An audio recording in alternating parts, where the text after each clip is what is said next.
I felt like this social anxiety was in my way. It was a wall that was stopping me from being able to be myself. And I feel now that wall has been taken down, so I can just be myself. It's whether that's a confident me one moment or an unconfident me another moment, that's okay. But at least I can be myself, which has been the most important thing about the whole process, really. Hello, welcome to Act Inspired Behavior, the show about real people and their real stories of transformation and change told through the lens of acceptance and commitment therapy. I'm Gabby Lanier. Here's a question for you. If you don't like your personality, can you change it? Today is all about how we see ourselves and fighting against parts of ourselves that seem unchangeable. And maybe there are parts of your personality or ways in which you move around in the world that you've changed, but maybe there are also remnants of that way of being that have largely stayed the same. This part of you, the part that never changes, is what we're going to talk about today. Later in the episode, my guest Joanna Burbury, a clinical psychologist in London, and I will chat about this concept. It's called the observer self. We also discuss ways in which our struggles with social anxiety have shaped our young lives and how we no longer feel defined by these thoughts and labels, but that it is still part of our current experience. As you listen, think about the ways in which you describe your own personality, whether it be introverted, extroverted, or a combination of both. See how these labels have shaped your perception of yourself and the ways in which you move around in the world. And then perhaps you will discover that that part of you, it really is a context of your environment and a fluid, ever-changing experience. Before we get there with my conversation with Joanna, I want to briefly share my own story about this. What I found so fascinating in my conversation with Joanna is that we have so much in common, and yet our stories are actually really different, and our personal experiences and ways of navigating through social anxiety are different. I want to share that I was labeled as shy ever since I was little, and that this general sense of who I am has morphed and changed over the years. In college, I developed social anxiety, a condition that worsened into my 20s, but as I read through my journal from that time, because I just did it the other day, I realized that I actually wasn't experiencing social anxiety all the time the way that I remember. It actually really ebbed and flowed a lot. And then as I read through, I discovered that there were certain situations in which I felt really bold and spontaneous and extroverted, and then other situations where I was intensely anxious, where I had to kind of white knuckle through social situations. And I have this vivid memory of myself. This is kind of what sparked me going back and looking through my journal at that time. But I remember I was sitting at a bus stop, and I really want to share this moment with you. I was 22 and I had just graduated from college, and I was about 3 weeks away from going into the Peace Corps. So I was journaling a lot at that time. I had so much to say about what was going on. And so here is a snippet from that moment sitting at the bus stop that I'm going to share with you. I guess the one real concern I have, if you ask me if I have any trepidations about leaving, is that I hope to shake away a little of my introverted nature. I think that your personality, whether it be predominantly showy or charming or arrogant, passive, timid, or morbidly shy, I think it can be modified. If you strongly dislike the negative aspects of your natural personality, can you change it? I have always been shy and sometimes viciously awkward in social situations, but I don't want to be. Can you just push yourself into the spotlight by practicing? Or am I destined to be a backdrop, a wallflower? It's interesting, really, because I feel myself on the brink between these two worlds, one being social and the other being insecure and isolated. I'm really worried that I won't make a good first impression in the Peace Corps and that I won't be listened to. I'm more worried about making friends with other volunteers and then eventually people in my village. This insecurity to some may be completely ungrounded, but honestly, for me, making relationships and connecting to people is one of life's greatest accomplishments. Okay, and so here is a short poem that I wrote then, and I drew a little picture of the bus stop that I was sitting at.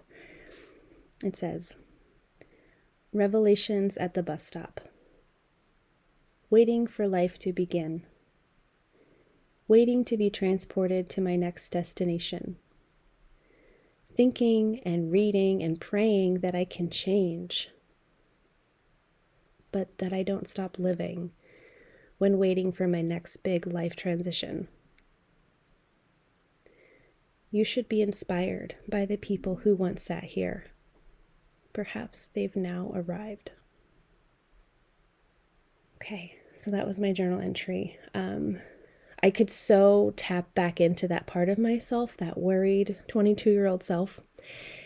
And as I look back to that younger version of me, I have just so much compassion now, kind of knowing what laid ahead, how difficult the Peace Corps was for someone like me. For me, it was really, really hard. And I can look back to that part of me and just tell myself, because I know, I can say that, I'm still in the process of arriving. I'm still in the process of becoming. Okay, so what we're going to do now is we're going to go into the conversation with Joanna, and we're going to learn a little bit more about her and her story. Hello.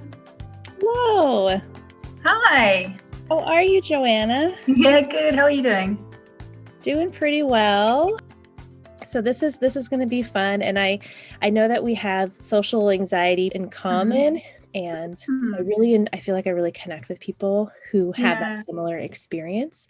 And I don't know about you, but I love one-on-one conversations so much, because then we can just talk about things and go really deep. And I would love to just go ahead and have you introduce yourself and tell the audience who you are. Hi, Gabby. Yeah, thank you for having me. I'm really excited to be on the podcast. I've never done anything like this before, so it's a very new experience for me, but really happy that you invited me to do this. So my name is Joanna Burbury. I'm a clinical psychologist. I currently live in London, and I work in the NHS. I work with adults with common mental health problems such as anxiety and depression. And I grew up very far away from here. I grew up on an island called Tasmania, at the bottom of Australia, and in the middle of that island on a farm. So very far away from London, and a very different sort of experience to London. So I had quite a quiet sort of upbringing there. But I've lived in London for about 12 years or so, I think. That's a little bit about me. Awesome. And is your accent, would you say it's like a combination of London, British, and Australian, or how would you describe it? I mean, it's always hard if people ask me that. I assume I don't sound very Australian. So I think I think I never had a very broad Australian accent anyway. And I think because I've lived here for 12 years, I think it has even softened it a little bit more. So I might have sort of an Australian/British accent. Interesting. Okay. Well, thank you for telling us about yourself. And I noticed that you're really passionate about acceptance and commitment therapy as one of your therapy modalities. And when I reached out to you, I was pretty sure you'd have some story to tell about your own experience, or maybe things that you've reflected back on in your life that have demonstrated some of the processes of ACT. I believe the story that you want to share today is about you when you were younger, kind of your experience living through and having social anxiety. And so it's a little bit hard to maybe pinpoint where this story starts, since it's, when you were a little kid. But is there a moment when you can kind of look back and think too that symbolizes your realizing that you have this tendency? I would definitely say that I was just a very, very shy child. I was sort of painfully shy. You sort of hear that expression about children, that they're painfully shy. Well, I definitely was. As I said, I grew up on a farm, so we weren't surrounded by neighbours. It was just sort of me and my mum and my dad and my older brother, and then my sister, who was 4 years younger than me. So it was quite a quiet a quiet sort of household in lots of ways. And yeah, I was so shy. So I would I remember, little things from my childhood, like family, friends coming around to visit, and I would run up to my room, and hide under my bed, hide in the bed, because I didn't want to, talk to anyone. Or I remember being very young. I think it's one of my almost earliest memories, and being really young. I must have only been, maybe I was only like 3 or 4 or something. I remember being at a party, parents, grown-ups party, and looking for my dad. And I remember then I was in the middle of all these people, and they were really tall. And I remember I just sort of grabbed onto someone's leg, I think. And then I looked up, and it wasn't my dad. And then everyone started laughing. Oh. And I still remember at that, being so young, being self-conscious about that, kind of feeling like people were laughing at me, feeling like I'd done something wrong. So yeah, I think I just, all throughout my childhood, was very, very shy. I went to a small country school, and I made friends, but I was just very quiet, and I was never in sort of the cool group or friends with the louder girls. I was sort of might have been friends with one person. So I always felt slightly different from people, slightly separate. So that would be sort of my initial experience of social anxiety, I suppose, is sort of that shyness being, when I was young. And then I think as you sort of grow and you become an adolescent, you become much more self-conscious. And that's usually the time when people develop something which is more like sort of social anxiety, where it becomes extremely, debilitating. So it probably was more in my, I suppose, early teenage years when I really started to struggle with my more common symptoms of social anxiety. Yeah. I just have to say I really, really relate to what you're saying.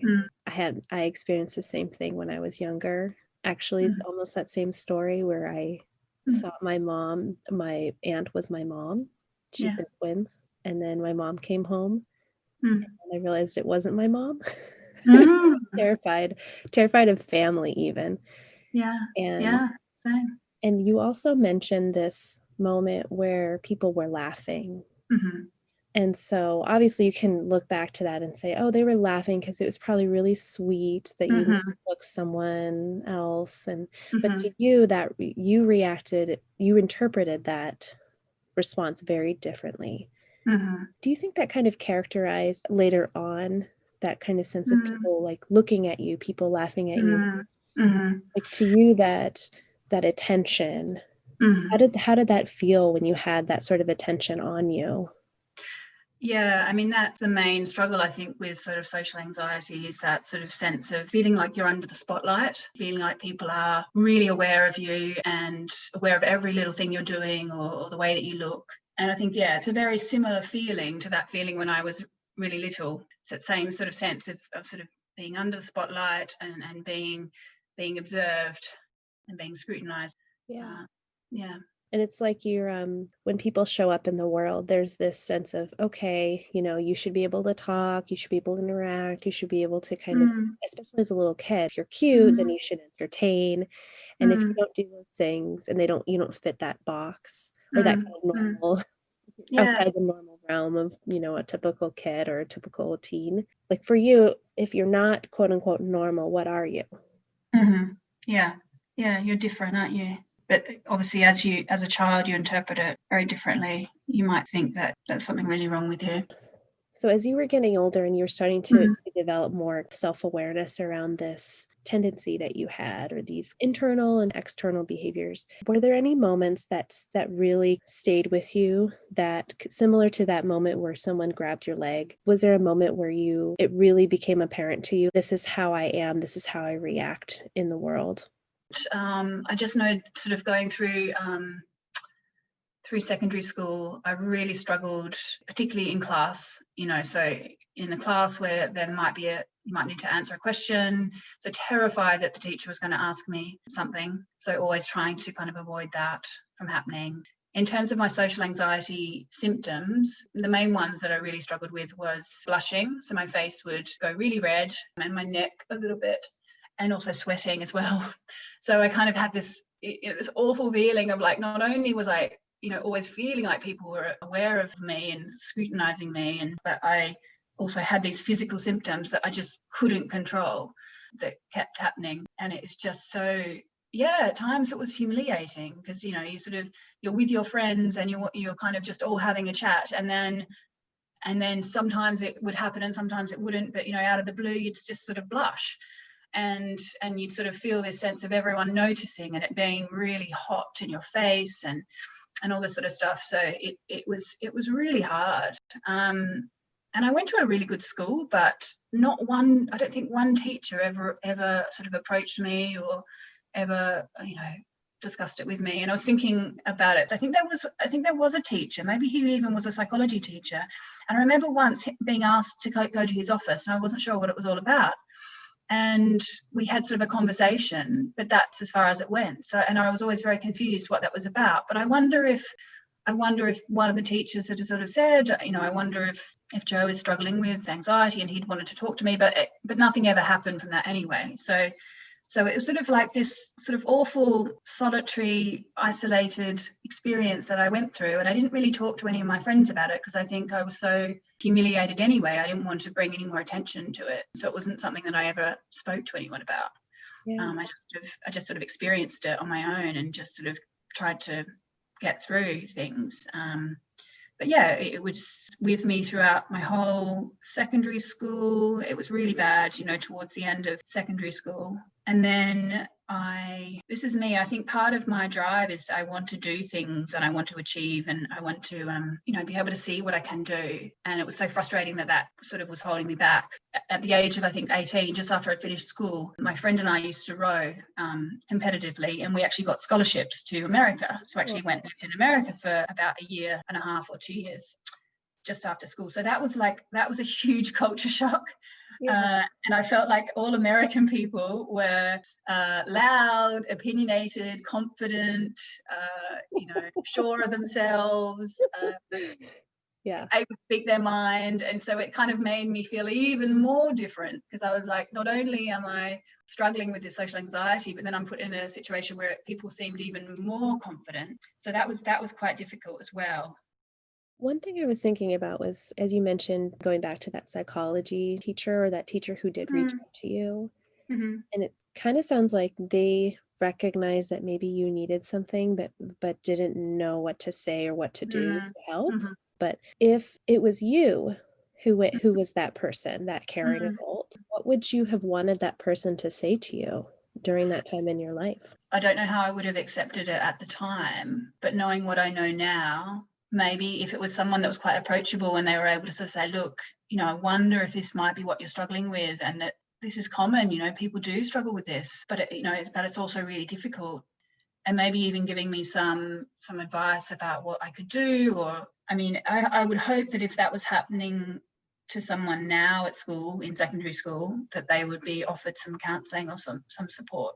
That probably would have been really nice because I had to work it all out myself, which is fine and maybe quite good that I was able to do that. But it would have been quite nice at that point when I was sort of 15, 16, someone sort of explaining to me, actually, this is okay. You're not strange, you're not weird.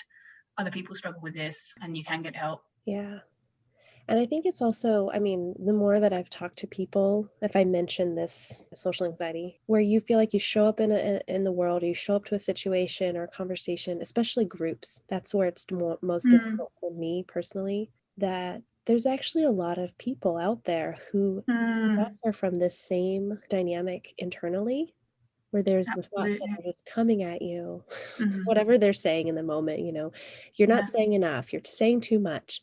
Yeah. You know, you're not smart enough, or whatever the words may be, that internal dialogue that then stops you from interacting at all and makes you want to just go away.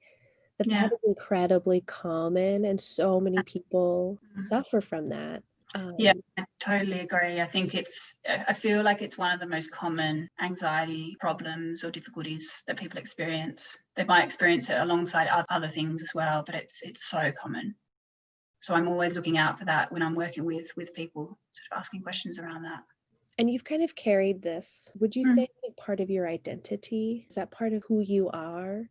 It's not really, which is the interesting thing, because it was for so long. And then I managed to find a way to overcome it. I'm not saying I'm confident all the time at all, but I'm a manager in my team. I'm talking to groups of people all the time. I'm giving talks to sort of GPs and nurses, doing training sessions, being sort of on the spot, having people ask me questions in these trainings. So it's completely different from what I was like at school. It's a huge 360, I suppose. So I don't see myself as that person anymore, really. I don't have that. It's not the same feeling. I don't have that sense of being scrutinized in that way, and I don't have the difficulty so much with sort of blushing as well. So I think that was a huge part of it, because I think my difficulty was I felt like I was a very good people person. I loved interacting with people. I am sort of an introverted extrovert. I do get a lot of energy from being around people and conversing with people. But I felt like this social anxiety was in my way. It was a wall that was stopping me from being able to be myself. And I feel now that wall has been taken down, so I can just be myself. It's whether that's a confident me one moment or an unconfident me another moment, that's okay. But at least I can be myself, which has been the most important thing about the whole process, really. Oh, I love that. Yeah. Like no matter what, you are yourself. Yeah. Yeah. And Yeah. it's like you've shed that part of you that Mm. you told yourself you were, or maybe other people interpreted you as, like whether that Mm. was a shy person. Mm-hmm. But that's not necessarily Mm. your identity. Your identity is you and what you care about. Yeah. What is it now that drives you and the way that you move around in the world? Mm. How do you want to be in the world?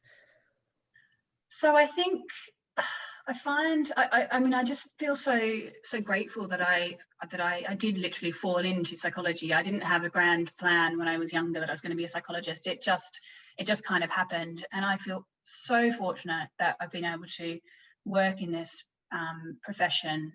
I've learned so much about myself and so much about other people and just human nature. And I feel like my purpose in life, the way that I'm sort of always functioning and thinking about things, is to try and really understand myself the best I can, and to look after myself the best I can, so I can understand other people and help other people as well. So I think so much of what I do on a day-to-day basis is focused around that, really. I think just working as a psychologist, and I'm sure you feel the same in your area, is just having that opportunity to get to know people, to understand people, to try and work things out, and to try and help people as well. So yeah, I think that's what's really drives me on a day-to-day basis. Yeah, and you found this larger purpose. Yeah. Well, and I'm sure to some extent, and I definitely feel this way. I don't know about you, but I still Mm. feel those feelings of self-doubt. Mm-hmm. But it's if you can focus on what is really important, which is Mm-hmm. maybe I feel afraid to say hi to this person. I mean, I have that thought all the time. Like they Mm-hmm. will be annoyed if I say hi to them or Mm-hmm. what have you. I do it anyways. Those things that are remnants of just this larger history of Mm-hmm. who I am, they show up randomly all the time. And then when you're younger, because when you're younger, I think we become convinced that they're true because that's Mm-hmm. what people tell us, people tell us who we are. And, but then as you get older, you realize, oh, I am who I say I am, or I am who I am Mm-hmm. because I want to be. Yeah. And you're just growing into yourself more and more and more over Yeah. time. Mm-hmm. Just takes longer maybe for people like us. I just didn't know who I was for so long because I guess just I had people telling me who I was for so long. Yeah. Yeah. Yeah. I'm kind of grateful I went through what I went through, because I think it sort of almost forced me to really stop and try and understand myself and understand why I was going through that, and why I went through it, and why other people go through these similar difficulties. And so actually I'm quite grateful for that history, really. I think it's sort of all of that also shaped where I am now, obviously. So I'm quite grateful for it. Yeah. And I bet your sense of empathy too for other people Mm. who've like your clients, kids, or adults you work with, you Mm-hmm. if you hadn't had that experience, I really approach those situations with that same sort of perspective. Like maybe you can, but yeah. No, I think it definitely changes your perspective, I think, when you've been through something like that. yeah. But I wanted to tell you a bit about the first time that I realized that maybe I didn't have to listen to these thoughts.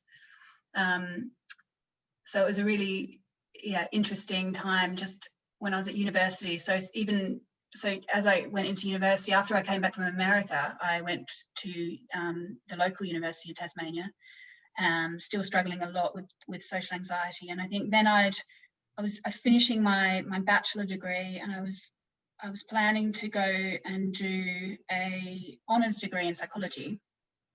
And I just knew that there was going to be presentations and things like that, and there was just going to be more pressure on me to be able to speak up in class. So I finally built up the courage to go to the university counselling service, and I was kind of terrified to even just go to this appointment, because I don't even know why. I just felt scared to talk about what I'd been experiencing and things like that. So I went along to this appointment, and I cried through most of it, to be honest. And it was interesting because the psychologist in training often worked at the counselling service, and I ended up working in that counselling service quite a few years later. But the person that I had a session with was a trainee psychologist, and I don't know how she felt, but I remember just thinking she looked a bit sort of shocked and not sure how to cope with this girl that was crying continuously. And I remember thinking at the time it was a bit strange. I thought that maybe that would be okay place to be crying a lot. But at the end of the session, I think she just she said, I'm going to give you a book to read, and then you can make another appointment. And I was like, okay. And she put this book in front of my face. It was a book called something like How to Overcome Shyness. And I felt so angry, because I thought, she hasn't listened, or she hasn't heard anything that I've said. I'm not shy.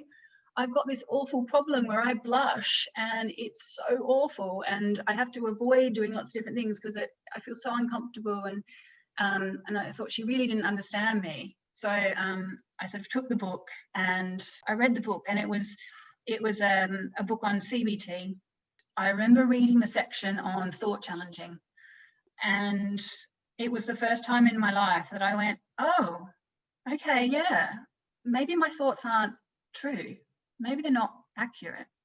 Maybe I'm assuming that people are looking at me and thinking something, or that I'm looking a certain way. So it was the first sort of light bulb moment where I went, oh, okay, this could be helpful. So yeah, I just always remember that moment as being a really important moment, because it was like this big shift in the way that I was seeing things. I love this moment of realization for Joanna. The idea that we have thoughts which may or may not be true, thoughts which we experience but aren't who we are. Joanna is referring to a book that utilizes a therapeutic model called CBT, or cognitive behavioral therapy. A related field, actually it's kind of like an overarching field, and then acceptance and commitment therapy fits into that field. And CBT is kind of the second wave of behavioral therapy, and then ACT is the third wave of behavioral and cognitive therapy. So there are a lot of overlaps between these two fields, but the main connection is the idea that thoughts are behaviors, and that thoughts and feelings and sensations and memories are a part of a pattern of behaving, are private events, like any other behavior we might engage in, and they fit within those same principles of behavior. So later on, we will dive into the idea that this pattern of thinking and moving around in the world is behavior, and that behavior is really just a response to our surroundings, or a response to our environment, but not a lasting reflection of who we are. They are separate from us. They're part of our experience, but not us per se. Like I mentioned in the intro, the parts of who we are, the parts that truly remain unchanged, are the purest form of ourselves that produces no thought at all. It merely receives information, observing the world around us. And this part of ourselves is called the observer self. a term that refers to our ability to take perspective. It is also the part of us that is non-judgmental. Since it produces no thought whatsoever, it doesn't even have the ability to produce judgment. And so it is the part of us that is our witness, our eyes and ears and heart, and it just simply receives. So let's connect with that part of you right now. And if you are in a safe place to do so, aka you're not driving, then I welcome you to close your eyes, and then otherwise just listen along. So I'm going to begin by leading us through a couple of deep breaths, just a couple. And so in doing so, we're going to be grounding ourselves into the present moment. So the way that I like to do this is I breathe in through my nose really deeply, and I hold, and then I breathe out, letting out all of the air and really just relaxing my shoulders, and then do it again.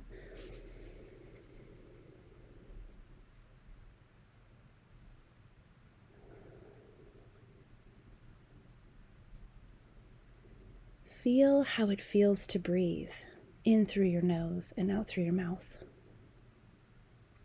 If you like, take one more deep breath.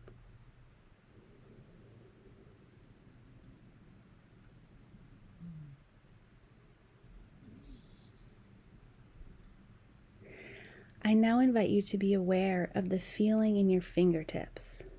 Whatever they're doing, take your thumb and slightly pass them over the very tips of your fingers, contacting that sensation with a bit of lightness,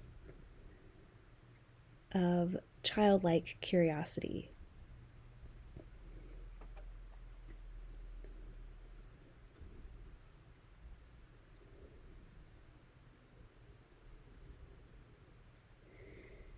And now sense if there's anything that you're feeling, any emotions that are present with you right now, right here.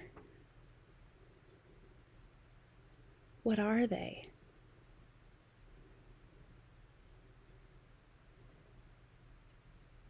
And what sensations do they produce in your body?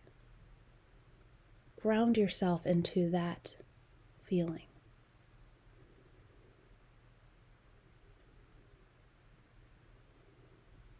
Now, as you're doing all this, I want you to take a moment and ask yourself, who is doing that noticing? Where is that part of you that is observing all of these things? We call this part of you the observer self.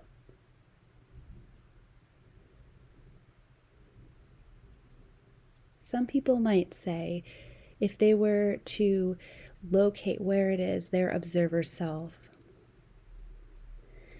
they might say that it's somewhere behind the eyes.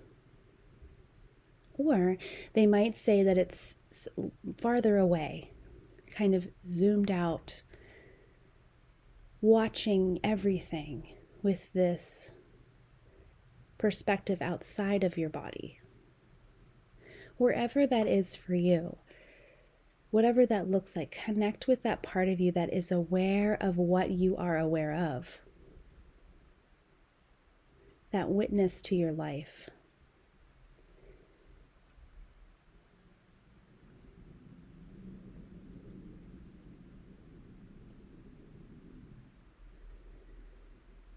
So take a moment and connect to that part of yourself. As you're continuing to notice whatever sensation is most predominant for you right now, whether it's a feeling, emotion, the sensations in your fingertips, or your breath.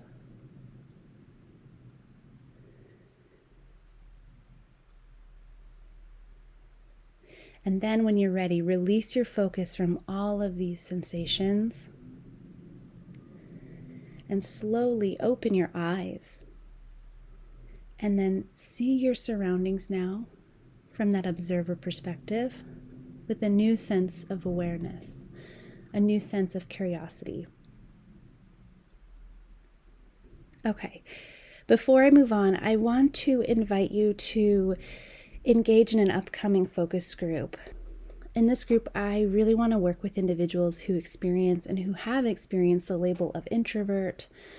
During this focus group, I want to ask questions. I want to learn more about the types of struggles that you might face if this is something that you identify with. And then for all of us to frame these experiences together and discuss ways in which you might receive support and also ways in which you thrive.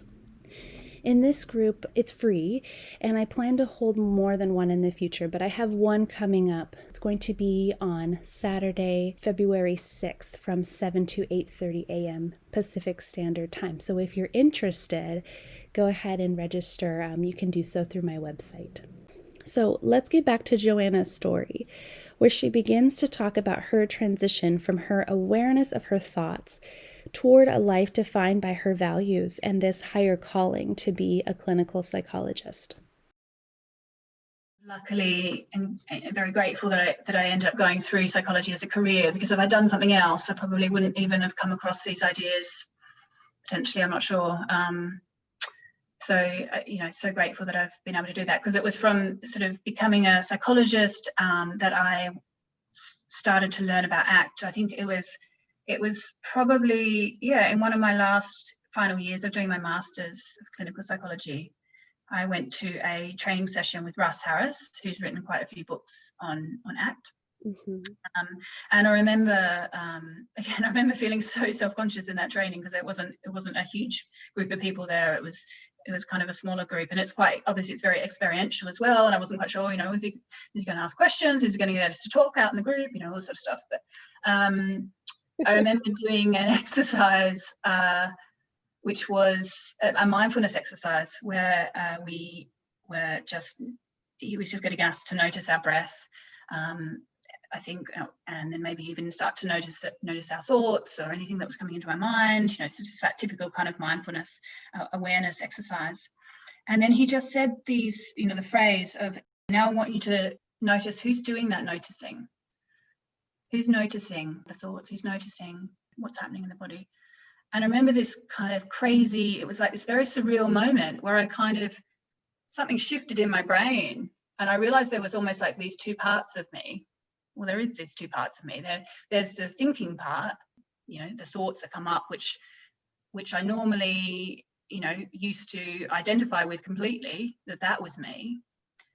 But doing that exercise, and in that split second, I realized there was another part of me, this observing part, so the observer self, that could see all of these things that were happening inside my own mind.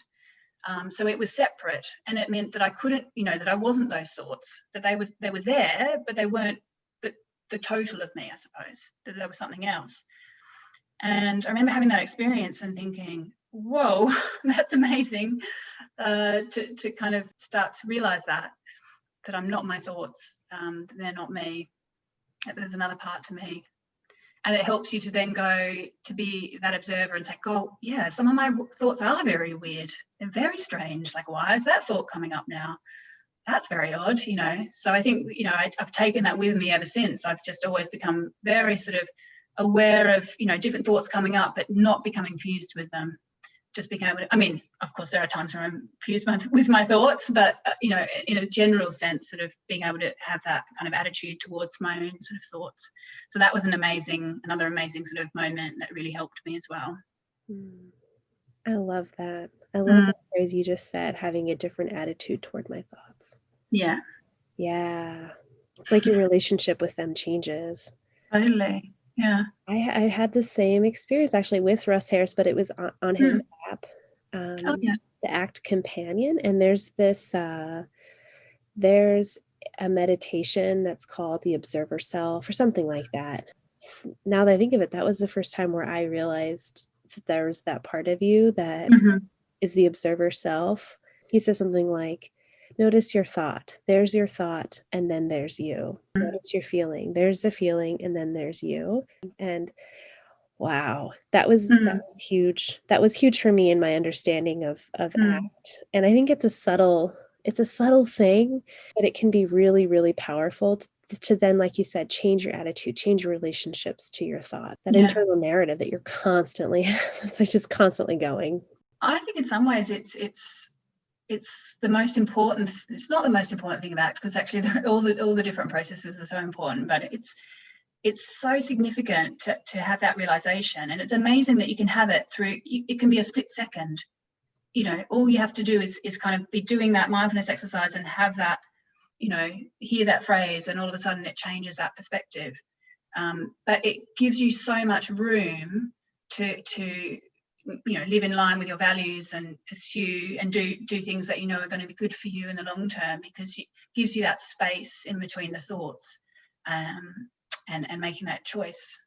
Because normally what would happen is you're just in the thoughts, and you're reacting to the thoughts, because you've got nowhere else to go, you know, inside. Whereas this just gives you more space. And yeah, I think it's so important. Yeah. And I, like you said, giving you space. I think also just like having that sense of self-compassion. All right, here we go again. Here's the Gabby or the Joanna narrative around like being the shy person in the room, or not being able to speak up. It's not okay to say something, or don't take up too much space. Don't be in the spotlight. And then you can just have, like you said, a little bit of space, a little bit of self-perspective or self-compassion to say, well, thank you for that thought. Interesting. Yeah. Goes again. I definitely did that when I, you know, started working as a psychologist. I think had a lot of imposter syndrome, which I'm sure probably nearly every, you know, newly qualified therapist feels. But yeah, I remember, you know, often having this self-doubt, you know, that I wasn't going to be good enough, that, you know, I wasn't going to be a help the clients I was working with, that I didn't know enough, that I wasn't a good enough therapist. And it could have been also other thoughts that would come up. And I remember just the way I would deal with them is well, the way I would try and deal with them would be just to think, well, okay, but maybe that's not true. Maybe the thought's not true. So let's just kind of act as if it's not true, and let's see what happens. And I think that helped me a lot as a young psychologist. It really sort of helped me to not be limited by those thoughts, and just, you know, to not feel so stressed by being in that sort of situation of being a newly qualified therapist. So I still use that to this day, obviously, because I still get lots of thoughts, lots of self-doubt, lots of, you know, thoughts about not being good enough. You know, that happens, but I just notice the thoughts, I acknowledge them, and just sort of just decide to see, well, what would happen if it's not true? How would I respond? And sometimes the thoughts too, maybe they are a little true, or there's like a truth in them. Like, I've only been practicing for so many months or years, or not even a year, what have you. But like, this isn't helpful. Where do we go from here?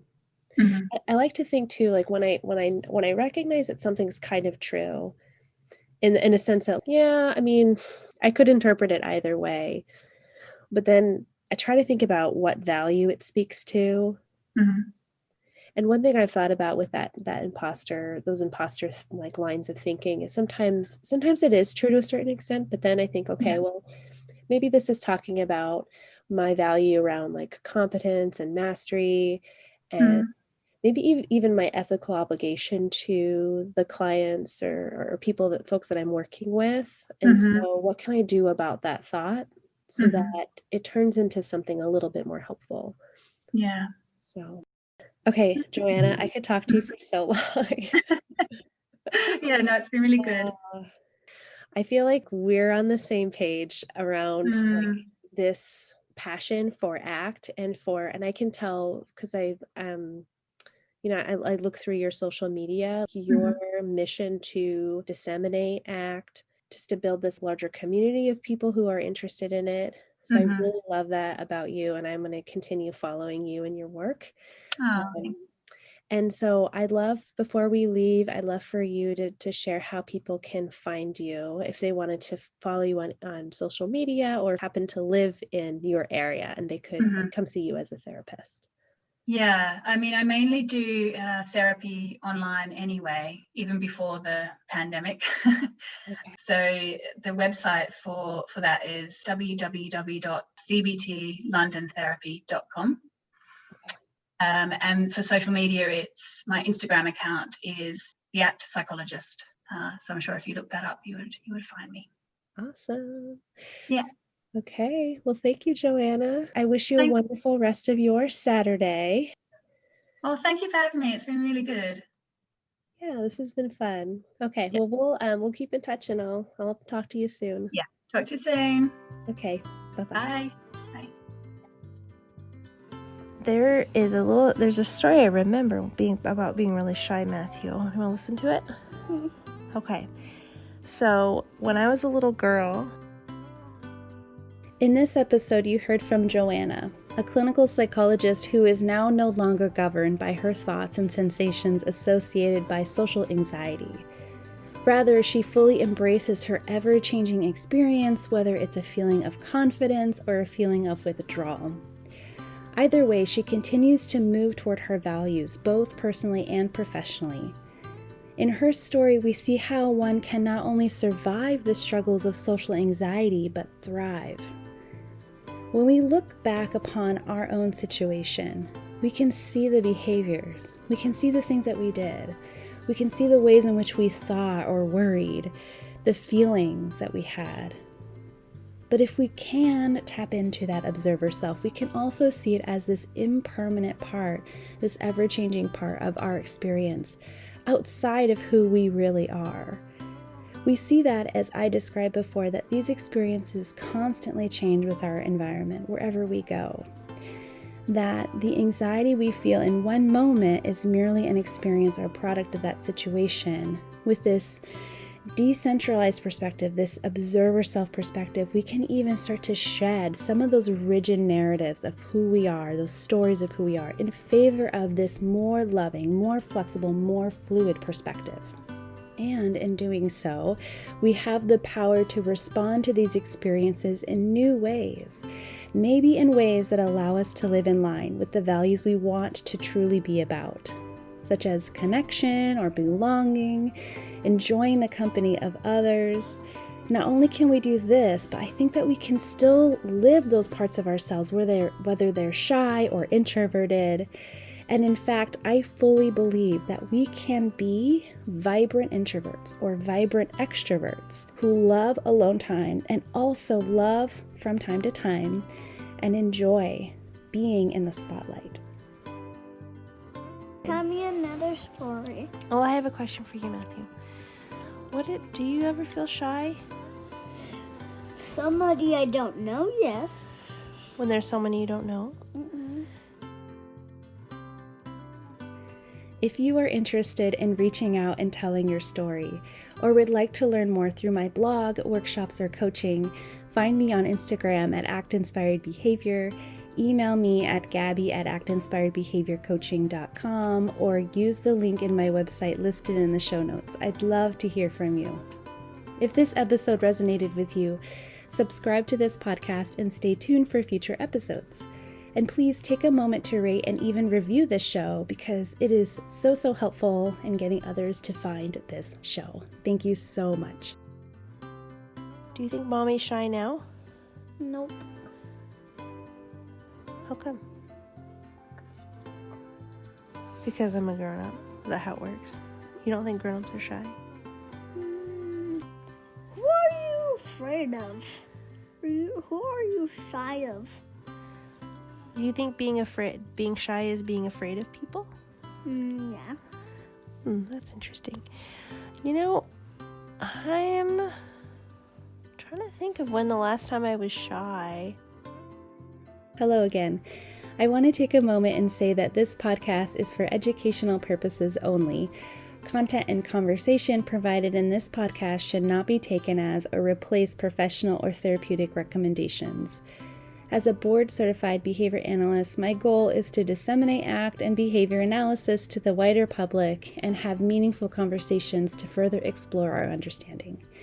If you are concerned about your own personal well-being, I encourage you to seek out the help of a licensed professional who can provide individual support to you. Thank you so much.